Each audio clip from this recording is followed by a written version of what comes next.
Until the early 1990s, much of this scientifically advanced work was done by the Foreign Technology Division, or FTD, which many researchers believe is the key to understanding Wright-Patterson's role in UFO history.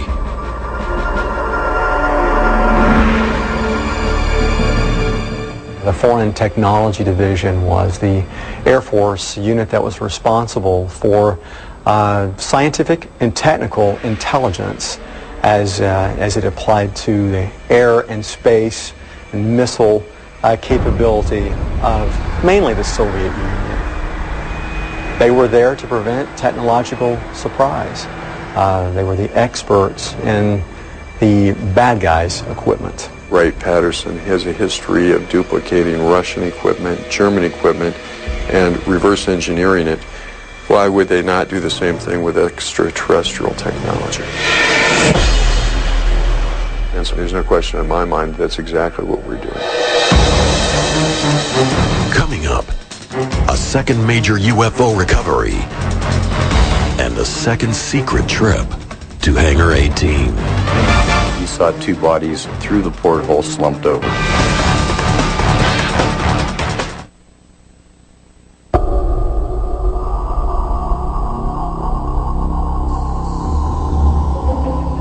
March 25th, 1948, Aztec, New Mexico. What starts as a normal day for local oil workers turns into an encounter with the unknown. As they approach the western edge of the mesa, a large silver object grabs their attention. When the oil workers got to the mesa, there was a disc approximately 100 feet in diameter. Because the ship is found intact, it appears to be a landing as opposed to a crash. The witnesses I talked to, both Ken Farley and Doug Nolan, young men at the time, would not enter the craft. Bill Ferguson, the foreman, more senior gentleman, was yelling at the workers to get away from it. Except for a shattered porthole, there isn't any immediate sign of damage. Doug Nolan reported to me he saw two bodies through the porthole slumped over. Within hours, trucks arrive, supposedly from Camp Hale, Colorado.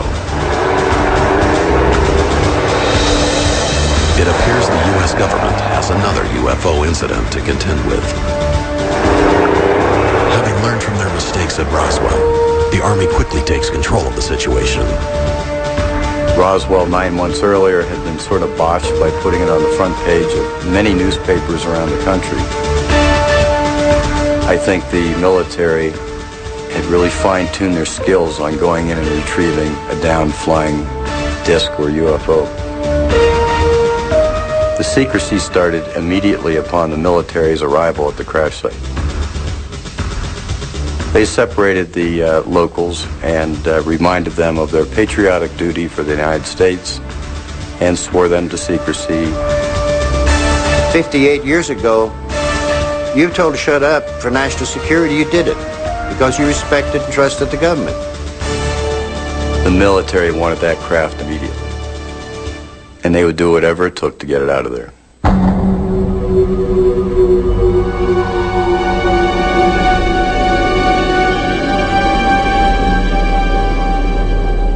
According to the eyewitnesses, the Army recovers between 14 and 16 badly burned alien bodies from the craft.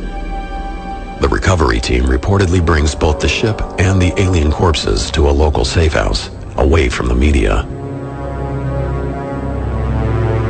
Take it to the nearest military base where you can control access to it.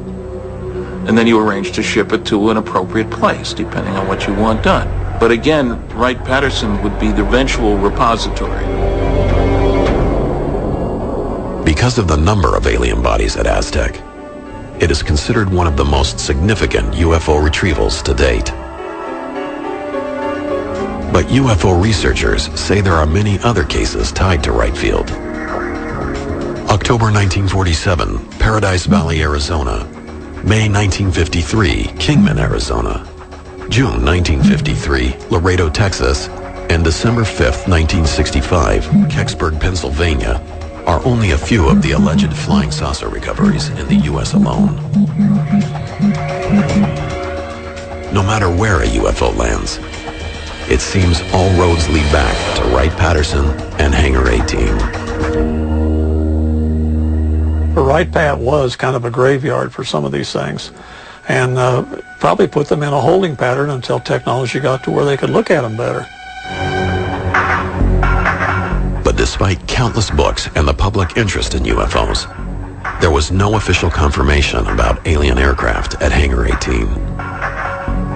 Eventually, attention shifted away from Wright-Patterson.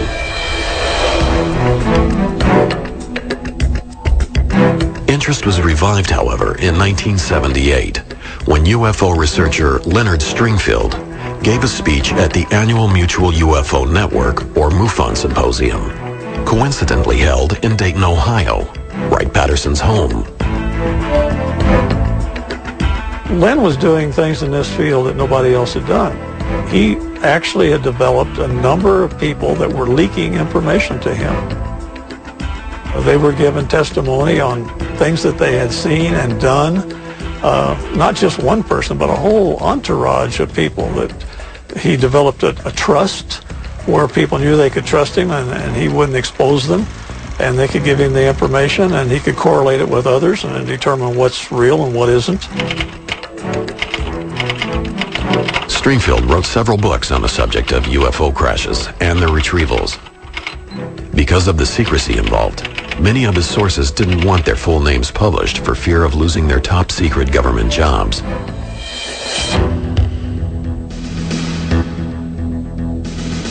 Among the stories of wreckage being stored at Hangar 18 at Wright-Patterson was a tale about a Navy pilot identified only as PJ, who, along with several others, accidentally entered a restricted hangar.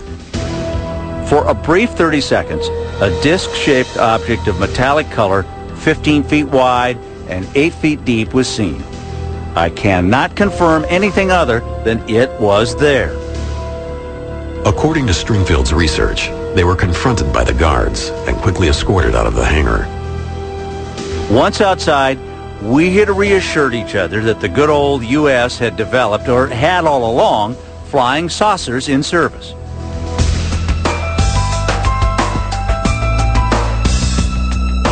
As these stories started surfacing, other witnesses came forward.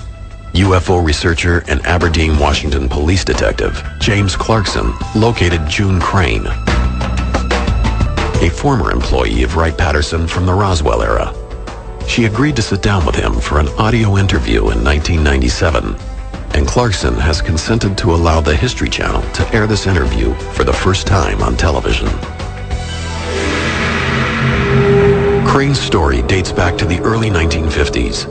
According to the documents she supplied to Clarkson, she was a clerk typist with access to top-secret information.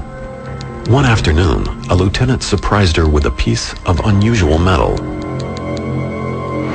He threw it on my desk, and he says, "June, you're a good wrecker. Tear that thing apart.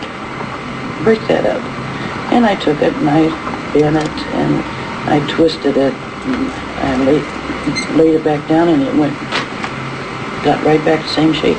So it's fairly thick, but it doesn't weigh anything. But it had no weight at all. It was like a feather. I said, "Well, what is it?" And he says, "Piece of a spaceship." He said, "I just come back from New Mexico, and I brought it with me."